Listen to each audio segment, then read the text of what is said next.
Welcome back. America 47వ అధ్యక్షుడిగా Donald Trump ప్రమాణ స్వీకారానికి ఏర్పాట్లు పూర్తయ్యాయి.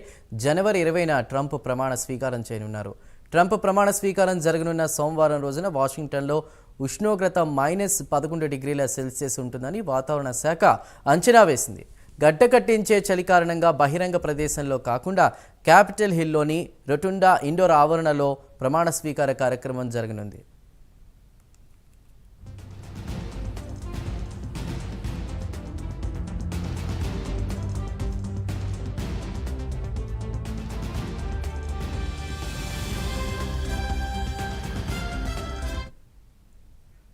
డొనాల్డ్ ట్రంప్ ప్రమాణ స్వీకారం సందర్భంగా ఆయన మద్దతుదారులు 3 రోజుల సంబరాలు ప్రారంభించారు.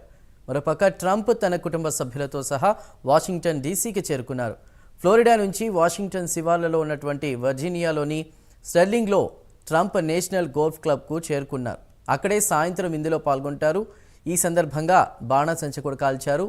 ఉపాధ్యక్షుడిగా బాధ్యతలు చేపట్టనున్న జేడీ వ్యాన్స్ వాషింగ్టన్లోని కేబినెట్ సహచరులతో విందులో పాల్గొన్నారు. అనంతరం జనవరి 20వ తేదీ ఉదయం సెయింట్ జాన్స్ చర్చ్లో ట్రంప్ దంపతులు ప్రార్థనలు చేస్తారు. అటు తర్వాత వైట్ హౌస్లో ప్రస్తుత అమెరికా అధ్యక్షుడు జో బైడెన్తో కలిసి టీ తాగుతారు.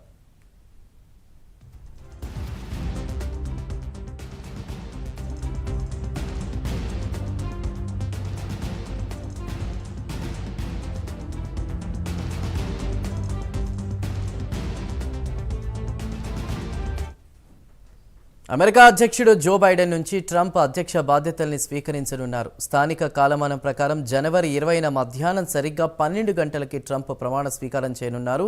క్యాపిటల్లోని వెస్ట్ ఫ్రంట్లో ఈ కార్యక్రమం జరుగుతోంది. మొదట బైబిల్పై ట్రంప్ ప్రమాణ స్వీకారం చేస్తారు. చీఫ్ జస్టిస్ జాన్ రాబర్ట్స్ 35 పదాలతో కూడిన ప్రమాణాన్ని చేయిస్తారు.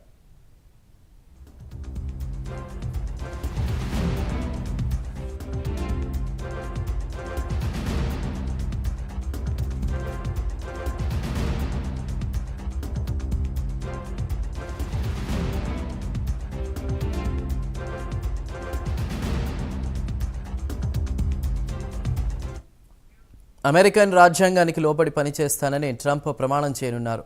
ప్రమాణ స్వీకారం తర్వాత అధ్యక్షుడి హోదాలో ట్రంప్ తొలి ప్రసంగం చేస్తారు. ఆ తర్వాత బైడెన్, కమలా హారిస్లకు వీడ్కోలు కార్యక్రమాన్ని నిర్వహిస్తారు. మధ్యాహ్న భోజనం అనంతరం సాయుధ బలగాల కవాతులో ట్రంప్ పాల్గొంటారు. ఇక సాయంత్రం 3 ముఖ్య సమావేశాల్లో ట్రంప్ పాల్గొంటారు. Liberty ball, commander in chief ball, అదేవిధంగా స్టార్లైట్ బాల్ సమావేశాల్లో పాల్గొంటారు. జనవరి 21న నేషనల్ ప్రేయర్ సర్వీస్తో వేడుకలకి ముగింపు పలుకుతారు. ట్రంప్ ప్రమాణ స్వీకార కార్యక్రమానికి పకడ్బందీ భద్రతా ఏర్పాట్లు చేశారు.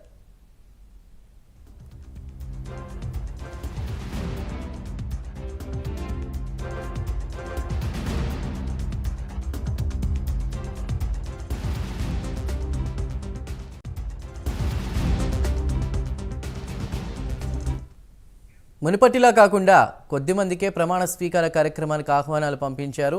ట్రంప్ వ్యతిరేకులు క్యాపిటల్ హిల్ వద్ద నిరసన ప్రదర్శనలు నిర్వహించే అవకాశాలుండడంతో 25,000 మంది పోలీసులు, మిలిటరీ సిబ్బందితో పాటుగా 7,000 మంది నేషనల్ గార్డ్స్, 4,000 మంది అధికారులు భద్రతా ఏర్పాట్లలో పాల్గొనున్నారు.